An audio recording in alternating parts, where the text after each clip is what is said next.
வணக்கம். இன்றைக்கி என்னோடய ஃப்ரிட்ஜை நான் க்ளீன் பண்ண போகிறேன். ஆக்சுவலாக நேற்றே வந்துட்டு ஃபுல்லாக வெஜிடபிள்ஸ் வாங்கி அதை டர்மரிக்கில் நல்லா வாஷ் பண்ணி நைட் வச்சுட்டேன். ஸோ அதை எப்படி நான் ஃப்ரிட்ஜில் வைக்க போகிறேன், எப்படி ஆர்கனைஸ் பண்ண போகிறேன் அப்படின்றத உங்களுக்கு காமிக்க போகிறேன். வாங்க வீடியோக்குள்ளே போகலாம். ஸோ முதல்ல ஃப்ரீசர்லேருந்து பார்த்துடலாம். ஃப்ரீசரில் நான் பெருசாக எதுவும் வைக்க மாட்டேன். ஸோ ஜஸ்ட்டு கோகோனட் யூஸ்வலாக அப்படியே வரப்பே கடையிலேருந்து வரப்பே இந்த மாதிரி இருக்கும் இல்லையா. ஸோ அந்த மாதிரி கோகோனட்ஸ், அப்புறம் இந்த மாதிரி பவுடர் ஸ்வீட்ஸோ இல்லை இந்த மாதிரி மசாலாஸ் வாங்குகிறேன் அப்படின்னாக்கா செப்பரேட்டாக டப்பாவில் போடுறதுக்கு பதிலாக இதே டப்பாவில் அப்படியே ஃப்ரீசரில் வச்சுருவேன். மேலே நம்ம இந்த காஃபி வந்து இந்தியாவில் வந்து வாங்கினதுனால அதை வந்து ஃப்ரெஷ்ஷாகவே இருக்கிறதுக்கு இப்படியே வச்சுப்பேன். இப்படி இருந்தால் எனக்கு கொஞ்சம் ரொம்ப நாள் அப்படியே ஃப்ரெஷ்ஷாகவே இருக்கும். அப்புறம் ஒரு ஐஸ் பேக் வச்சுருக்கேன். அப்புறம் இன்னொன்று பார்த்திங்கன்னா, மோஸ்ட்டாக இந்த கறி லீவ்ஸ் நான் இப்படி தான் ஃப்ரீசரில் தான் ஸ்டோர் பண்ணுவேன். எனக்கு இதுவே நீங்கள் பார்த்தீங்கன்னா உங்களுக்கே தெரியும், இது வந்து வாங்கி ஒரு 4 days ஆச்சு. இன்னும் எனக்கு அந்த பச்சை போகாமல் இருக்குது. ஸோ மோஸ்ட்டாக கறி லீவ்ஸ் அப்படி தான் வைப்பேன். அடுத்து நம்ம அதே மாதிரி ஃப்ரிட்ஜுக்கு வெளியே வந்துட்டு இந்த மாதிரி மேக்னெட் வச்சுருக்கேன். இதில் வந்து ஃபுல்லாக வெஜிடபிள்ஸ் அண்ட் ஃப்ரூட்ஸ். ஸோ ஃப்ரிட்ஜில் என்ன காலி ஆகுதோ காலி ஆகிறப்ப டக்குன்னு எரேஸ் பண்ணிவிடுவேன். ஸோ உள்ளே என்ன இருக்குதுன்னு எனக்கு தெரியும். ஸோ அடுத்து பார்த்திங்கன்னா, ஃப்ரிட்ஜுக்குள்ளே வந்துட்டு இந்த டாப் செக்ஷனில் தான் வந்துட்டு லெஃப்ட் ஓவர்ஸ் வைப்பேன் நான். ஸோ இப்போ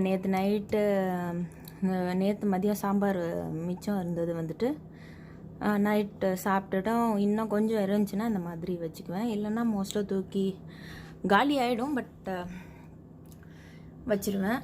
உள்ளே வந்துட்டு அந்த பக்கம் வந்துட்டு ஃப்ரூட் வாட்டர்மெலன் வைப்பேன்.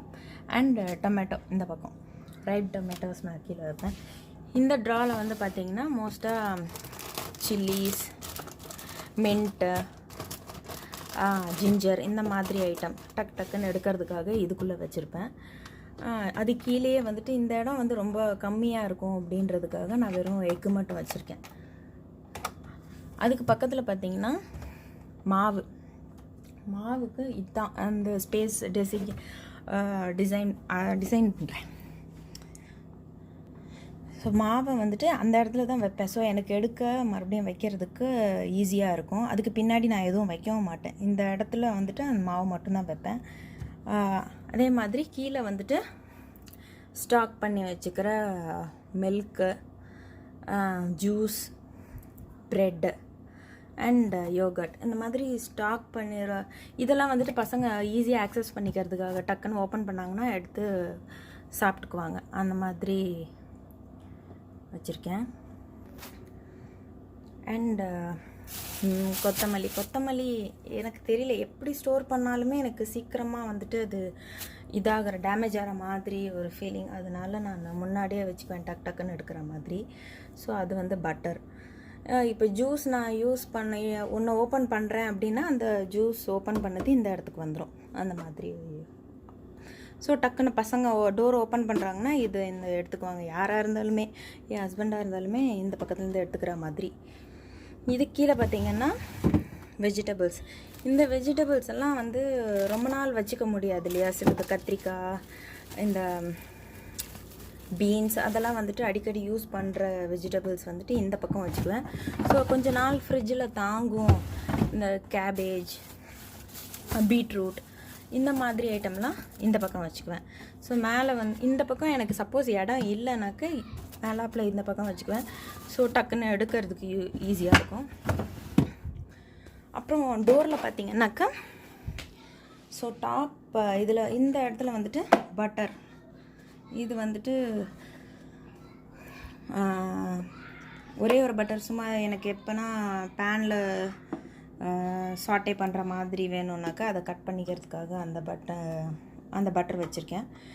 ஜாம், அப்புறம் இந்த immune shot, ginger garlic paste, அப்புறம் மின்ட் சட்னி இந்த மாதிரி ரெகுலராக டக்குன்னு எடுக்கிறது வந்துட்டு இந்த டாப் செஷனில் இருக்கும். And opened milk, 2 milk tea போடுறதுக்கு இல்லை மில்க் ஷேக் அந்த மாதிரி பண்ணுறதுக்கு மில்க் 2 வந்துட்டு ஃப்ரண்ட்லேயே இருக்கும். இது கீழே இருக்கிற செஷன் வந்துட்டு ரொம்ப ரேராக நான் யூஸ் பண்ணுறது. அதாவது அடிக்கடி நம்ம தொக்கு சாப்பிட மாட்டோம். எப்படின்னா ஒரு வாட்டி வெளியே போகிறப்ப இல்லை வந்துட்டு குக் பண்ணுமா அப்படின்ற சமயத்தில் சும்மா பிசைஞ்சு சாப்பிட்டுக்கிறதுக்காக அந்த தொக்கு அதெல்லாம் அங்கே இருக்கும். அண்ட் லெமன் ஜூஸ், ஒரு ஸ்டாக்குக்காக லெமன் ஜூஸ் வச்சுருப்பேன். ஸோ இதெல்லாம் மட்டும்தான் என்னோடய ஃப்ரிட்ஜு. ஆர்கனைஸ்ட் அப்படின்னு கிடையாது. ஸோ ஈஸி ஆக்சஸாக எப்படி வச்சுக்கலாம் அந்த மாதிரி. ஸோ இதெல்லாம் வந்துட்டு டக்குன்னு இப்போ எடுத்து இதை கட் பண்ணணும் அப்படின்னாக்கா எனக்கு ஞாபகம் வரும். ஃப்ரிட்ஜை திறக்கிறப்ப இது ஞாபகம் வரும். ஸோ அது மாதிரி ஈஸி ஆக்சஸ். ஃப்ரிட்ஜை எப்பயுமே இந்த மாதிரி லைன் பண்ணி வச்சுக்கோங்க. ஸோ க்ளீன் பண்ணுறதுக்கும் ஈஸியாக இருக்கும். இல்லைனாக்கா இந்த இடம் ஸ்டிக்கியாக ரொம்ப கஷ்டமாக இருக்கும். இதெல்லாம் வந்து நான் டாலர் ட்ரீயில் வந்துட்டு மேட் லைனர் வாங்கி இந்த கிளாஸ்க்கு ஏற்ற மாதிரி கட் பண்ணி நான் அரேஞ்ச் பண்ணியிருக்கேன். இதுக்கு எனக்கு 10 லென்ட்ரு பேப்பர் போட்டு லைன் பண்ணியிருக்கேன். ஸோ இவ்வளோ தான் ஃப்ரெண்ட்ஸ். அவ்வளோதான் என்னோடய ஃப்ரிட்ஜில் என்ன வச்சுருக்கேன் அப்படின்ட்டு. ஸோ இந்த வீடியோ உங்களுக்கு பிடிச்சிருந்துச்சின்னா லைக் பண்ணுங்கள், ஷேர் பண்ணுங்கள், சப்ஸ்கிரைப் பண்ணுங்கள். மறக்காமல் கீழே அந்த பெல் பட்டனையும் ப்ரெஸ் பண்ணுங்கள். பாய்.